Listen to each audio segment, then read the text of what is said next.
வணக்கம். கணவன் மனைவி சண்டை வரும் பொழுது தயவு செய்து பணத்தை மட்டும் காட்டி சண்டை போட்டுறாதீங்க. ஒரு சில வீட்டில் ஆண்கள் மட்டும் சம்பாதிப்பாங்க, ஒரு சில வீட்டில் பெண்கள் மட்டும் சம்பாதிப்பாங்க, இன்னும் ஒரு சில வீடுகளில் 2 பேருமே சம்பாதிப்பாங்க.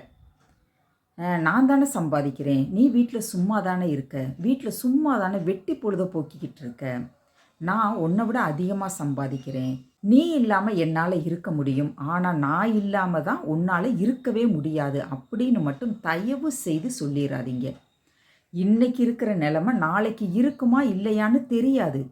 காலம் மாறும், கோலம் மாறும்.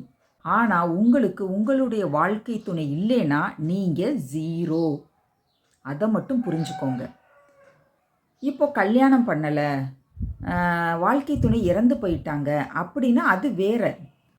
வாழ்க்கை துணை இருந்தும் சேர்ந்து வாழாமல் இருக்கிறது நரக வாழ்க்கை.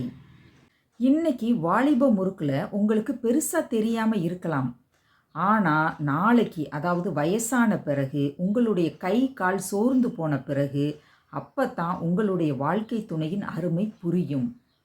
அதனால் நீங்கள் உங்களுடைய வாழ்க்கை துணையை பத்திரமா பார்த்துக்கோங்க. நான் சொல்கிறது சரினா ஒரு லைக் கொடுத்துருங்க. நன்றி.